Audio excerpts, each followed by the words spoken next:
Good afternoon, children. So today's chapter is on prebiotics and probiotics. Prebiotics are the food for probiotics. And what is a probiotic? Probiotic is a good bacteria. So let's see the difference between the prebiotic and probiotics.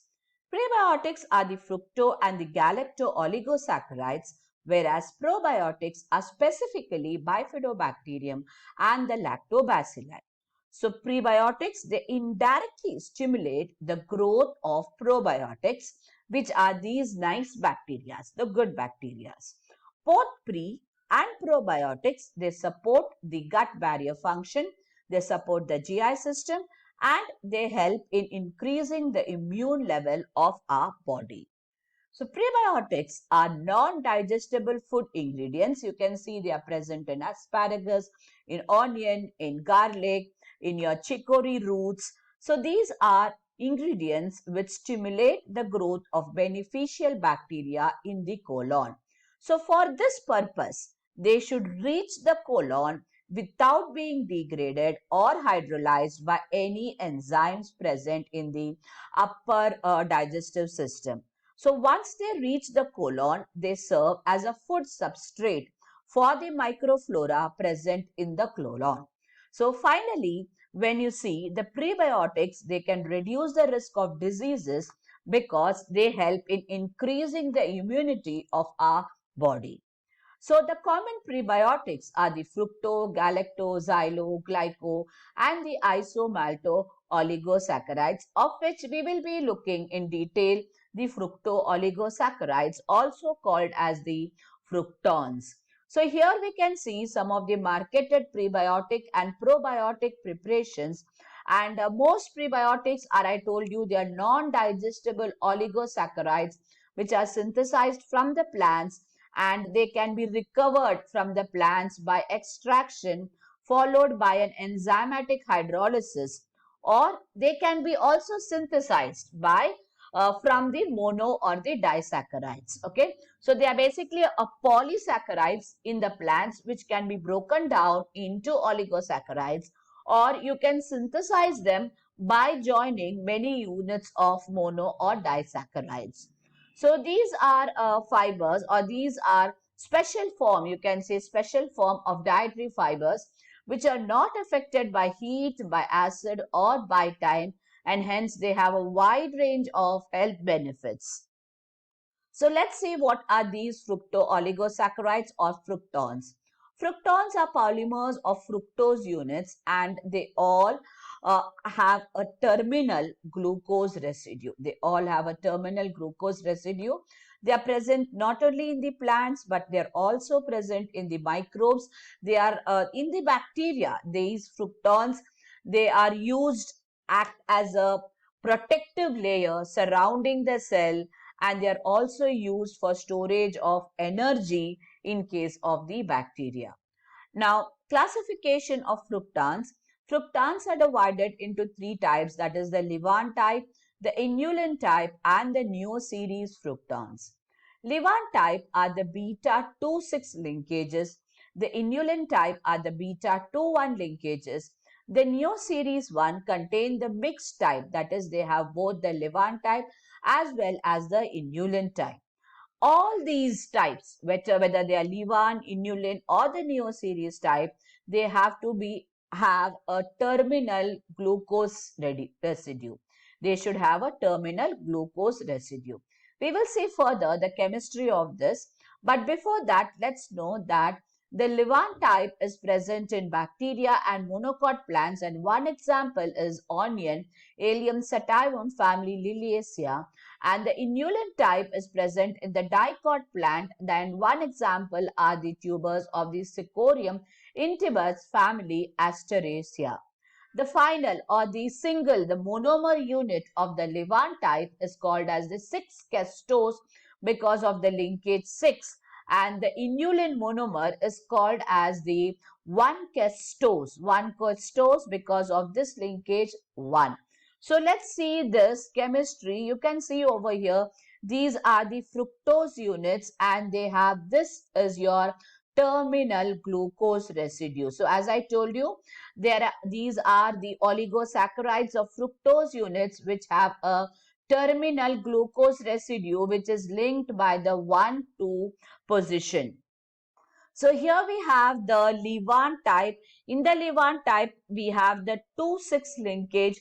You can see over here the 2,6 linkage. This is your 2 and the 6th position. 2 and the 6th position. How is it? See, this is the first carbon, the second carbon, the third, the fourth, the fifth, and the sixth carbon. So we have the second and the sixth 2,6 linkages. You can study over here also. So this is your first carbon, the second carbon, the third, the fourth, the fifth, and the sixth. So the sixth carbon is linked to the second carbon, that is the Levant type. And in the inulin type, we have the 1,2 linkages. So see over here, this is the first, second, third, fourth, fifth, and the sixth. The sixth carbon is free over here. And see here, we have the first and the second. So we have the 1,2 linkages in case of inulin. So you can write it in a short form like this: glucose linked to fructose by 1,2 linkage. The sixth position of the fructose linked to the second position of another fructose. So this is the Levant series, and if you have to write it as inulin series, the 6 has to be replaced by 1. So these are the Neo series where you can have both the 2,6 as well as the 2,1 branch. And remember, they are all beta. Only beta can reach up to the colon. If they are alpha, they will be hydrolyzed by the enzymes which we already saw in the dietary fibers. The sources of FOS, as I told you, banana, onion, garlic, and asparagus. We have these microbes which also have fructons, that is the Xanthophylomyces dendros and Aspergillus japonicus, some of the bacteria which are having your FOS. So one important property of FOS which is different from the dietary fibers is these FOS, they have low calorimetric value and they can also be a substitute for sugar because they modify the texture, color and the sensory aspects of food formulation apart from them being a very good dietary fiber. So apart from them being a good dietary fiber, they can also have these low calorimetric values and act as a substitute for sugar. So here when we write the functions of FOS, we can see that they can lower the cholesterol level, they regulate the intestinal immune system, they increase the mineral absorption, calcium, iron and magnesium, they prevent the cancer, they take care of the obesity and in general increase the immune system or the immune response of our body. That's what is written in this slide also.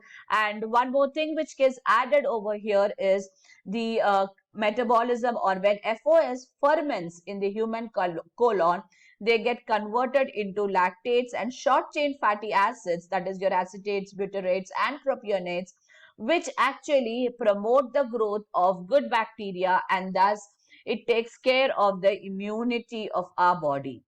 The fructooligosaccharides are highly soluble in water. They have a good stability in the pH range of 4 to 7. Low calorie. I already told you they are low calorie value. They also have a sweetening profile and a blend with your aspartame and acesulfame gives a nice smoothy creamy texture which is like a fat but is not fat. Okay, it's like a fat but not fat and has got a good stability, stable at a low pH, heat stable at 140 degrees Celsius, and the amount of fructooligosaccharides which is required for our body is about 2 to 2.5 grams per day. So this is the summary of prebiotics and let's move over to the probiotics. The probiotics, as I told you, are the live microorganisms. We have the bifidobacteria and the lactobacillus acidophilus or the lactobacillus gasseri, which you can see one marketed preparation over here. And these are good bacteria, so automatically they are going to take care of our GI system and take care of the intestinal immune system. Let's study one bacteria, that is the lactic acid bacteria. Lactic acid bacteria are diverse group of gram-positive, non-sporulating, catalase-negative organisms. They are acid tolerant. They are acid tolerant, and they, as I told you, they are present in the human gut, and they are widely present in your dairy products. In curd, we have this lactic acid bacteria. Lactic acid bacteria are short chain, 2 to 10 micrometers. They are positive rod. They grow at 37 to 42 degrees Celsius. They are having a good growth rate at a pH of 5.5 to 6, whereas the growth rate ceases below 4. And this is an obligate homofermenter. They produce lactic acid. They produce lactic acid when they ferment the carbohydrates. But one of the important problem is that they are oxotrophic. They are deficient in 14 amino acids, and hence you need to grow them in a nutrient rich medium so that all good aspects of lactobacillus acidophilus is there, and in turn they can be a good immune agent to our body. Okay, so these are the effects of lactobacilli. As I told you, they are stable, they are resistant to bile. They are a mediator of host immune system. They lower the serum cholesterol. They reduce the bloating in adults. And when you combine these probiotics, when you combine both the probiotics, that is the lactobacillus and bifidobacterium, it's basically a gold standard, because they help in reducing the bowel disorders, they suppress the cold, they suppress the influenza, and they help in maintaining the intestinal immunity of our body. You can see over here, they metabolize lactose, bile tolerant, they adhere to the human enterocytes, they are regarded as safe, regarded as safe, and they also produce antimicrobial compounds.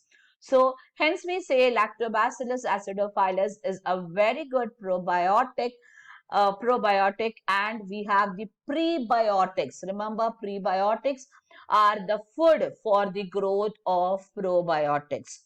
So in this lecture, to summarize, what we did was we differentiated between the prebiotics and probiotics.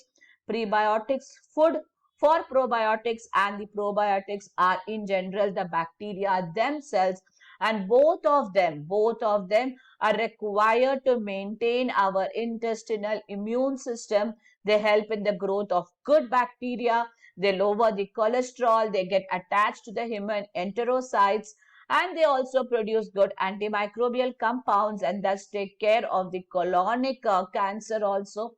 They help in preventing the colonic cancer, and by producing short chain fatty acids, SCFA, which are the important immunity bearing acids,